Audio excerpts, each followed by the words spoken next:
part of this documentary, we surveyed 94 16 to 19-year-olds, asking them A, which subjects they take, and B, what they want to be in the future. Our findings showed that 73% of them want to be doctors. The majority of the rest want to be a slew of other careers, and the leftovers, well, they have no idea what they want to be, but to their credit, came up with some pretty creative answers. Almost 80 of the 94 take chemistry, physics, and biology. That's all three sciences. Well, the traditional ones anyway.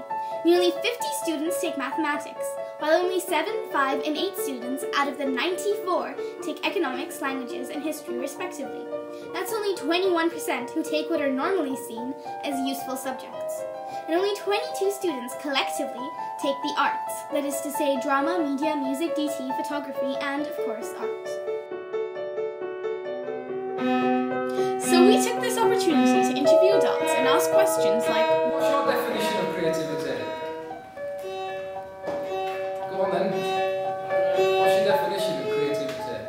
Break that word down. Creativity. Can you? يعمل شيء، يخلق شيء جديد الواحد، أو يتبع أسلوب غير مألوف، غير متبع من قبل ويباشر فيه. Creativity is being able to spark an idea in somebody's head, preferably something that they've never thought of before. So it's almost like that eureka moment.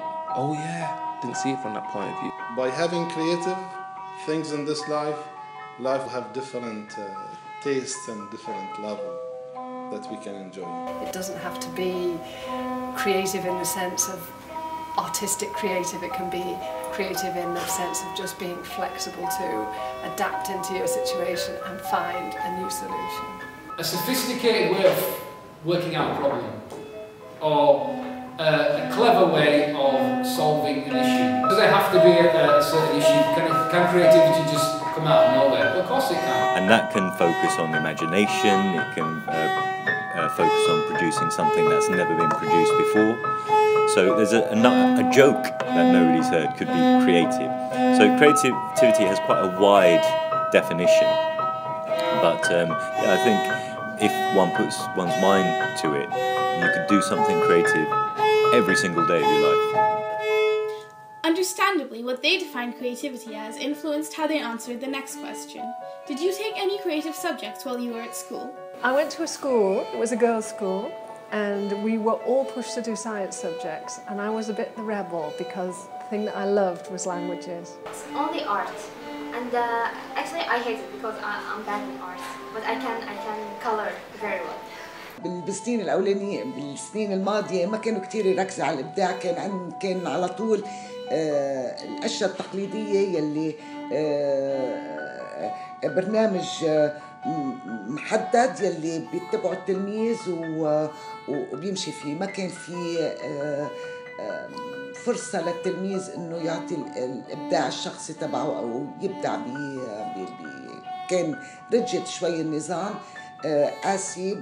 بيحطوا لك برنامج معين وبدك تكتب أي. Educators claim that they see the importance of being yourself or being creative in school, but do they really? If you were to search education in medicine, you get over 1 billion results. Education in politics, more than double that amount. In law, you get 500 million more than politics. Art comes up with almost as many results as politics, but if we add an S at the end, that number decreases drastically. The definition of creativity is too narrow in education, and we seem to try and separate subjects into academic and creative ones, where actually in every subject you need to be creative. I took languages at university, which was creative and was lovely. I did lots of really lovely things with my languages.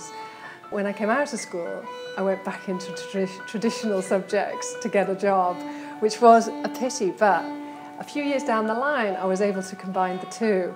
I was able to work in major construction using my languages. So, yes, a creative subject always comes back and is always useful. Everybody wants to be entertained, regardless of whether you're a scientist, engineer, architect, doctor. So we're going to need people who have those skills in those regions. everybody wants a distraction from their everyday life. Nobody wants to live in a rigmarole where they know exactly what's going to be happening every day. A lot of my friends who work for companies, investment banks, law firms, they tell me that the students they're getting from university, many with first-class honours from Oxbridge, they're not good enough. So even though they're academically very, very, very good, they don't have the skills that are needed for the job. You need to appreciate something that you can't do yourself. So that could be down to a car mechanic. If you can't fix your own car and somebody can fix your car, you need to appreciate that. Expressing emotion in drama that you can't do, you need to appreciate that. It may not be a skill that you value for your own day-to-day life, but it's something that's creative from another point of view that you need to appreciate. So what is creativity? What is the actual definition? The academic Michael Mumford describes creativity as anything involving the production of novel, useful products. It is a word to use when referring to an invention, something with value. If you weren't successful in school, you're not going to be successful in life. Can you name any successful high school dropouts? Bill Gates? Nope, he was a college dropout. Steve Jobs? College dropout again. Mark Zuckerberg? College dropout. But you know who dropped out of high school? Both Walt Disney and Eman, two of the most famous household names in the world, and they turned out just fine. Does art have value? Does music? What about sociology, travel and tourism? And of course, English, science, maths. Is, for example, the collection of data creative? You decide. So creativity is unique to the individual who's trying to get their point across. What's your definition of creativity?